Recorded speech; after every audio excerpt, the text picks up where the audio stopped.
आज हम पढ़ रहे हैं अपना हिंदी व्याकरण का क्लास 2 का लेसन नंबर 11 जिसका नाम है निबंध लेखन। तो आइए प्यारे बच्चों शुरू करते हैं।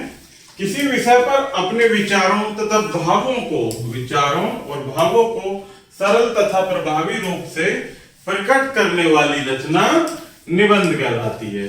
निबंध लिखते समय कुछ ध्यान देने योग्य बातें होती हैं जो कि और समझते हैं हमको। निबंध लिखने से पहले विषय की पूर्ण जानकारी होनी चाहिए, जैसे भाषा सरल, स्पष्ट, शुद्ध एवं प्रभावशाली होनी चाहिए। वाक्य छोटे छोटे तथा अर्थपूर्ण होने चाहिए। विचारों को बार बार दोहराया न जाए। विराम चिन्हों का उचित प्रयोग किया जाए। कुछ उदाहरण के रूप में दिए गए हैं निबंध प्यारे बच्चों, जिसमें पहला टॉपिक है होली। तो आइए इस पर देखते हैं निबंध लिखा है कैसे, इसे समझते हैं। होली रंगों का त्योहार है। यह फागुन मास में मनाया जाता है। वैसे तो यह भारत के सभी प्रदेशों में मनाया जाता है, किंतु उत्तर भारत में यह त्योहार बहुत ही धूमधाम से मनाया जाता है। खासकर यह हिंदुओं का त्योहार है। इसको लगभग सभी धर्मों के लोग मनाते हैं।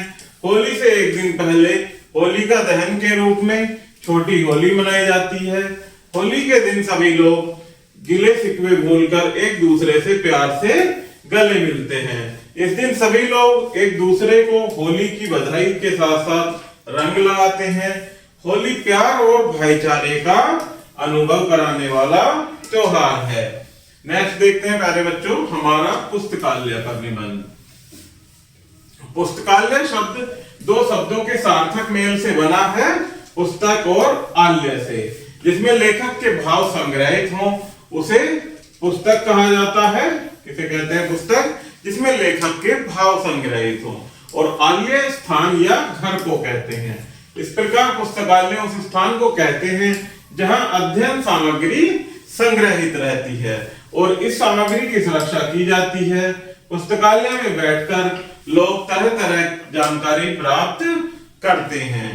आजकल स्कूल में एक बहुत बड़ा पुस्तकालय है। उसमें हिंदी, अंग्रेजी, संस्कृत आदि भाषाओं की हजारों पुस्तकें, शब्दकोश, मानचित्र आदि हैं। बीच में एक एक करके कई मेज हैं। हम वहीं बैठकर किताबें और पत्र पत्रिकाएं पढ़ते हैं।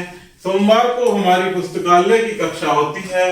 किसी को तस्वीरों वाली कहानी की किताबें पढ़ने में मजा आता है तो किसी को विज्ञान से संबंधित किताबें अच्छी लगती हैं।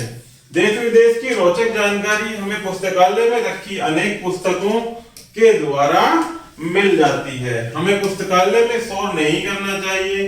वहां शांति से बैठकर स्वयं पुस्तकें पढ़ने के साथ साथ दूसरों को भी पुस्तकें पढ़ने में सहायता करनी चाहिए। नेक्स्ट देखते हैं प्यारे बच्चों हाथी पर निबंध। हाथी एक बहुत बड़ा जानवर है। यह कद में बहुत ऊंचा होता है और इसका वजन लगभग 2000 किलोग्राम से भी अधिक होता है। इसके दो बड़े बड़े कान होते हैं। आप ये पिक्चर के माध्यम से देख सकते हैं प्यारे बच्चों एलिफेंट को। इसकी एक लंबी सूंड होती है। हाथी के दो बड़े बड़े दांत होते हैं। इसके दांतों का प्रयोग गहने बनाने में किया जाता है। यह पेड़ों के हरे पत्ते, गन्ने आदि खाता है। जंगलों में यह लकड़ी के ढोने का काम में लाया जाता है। यह एक समझदार और शक्तिशाली जानवर है। कैसा जानवर है? समझदार और शक्तिशाली। आगे बढ़ते हैं। आओ पाठ दोहराएं। किसी विषय पर अपने विचारों को सरल तथा प्रभावी रूप से प्रकट करना ही क्या कहलाता है प्यारे बच्चों? निबंध कहलाता है। तो प्यारे बच्चों इस प्रकार से हमारा ये लेसन यही समाप्त होता है। आशा करता हूं कि आपको यह वीडियो जरूर पसंद आई होगी। धन्यवाद।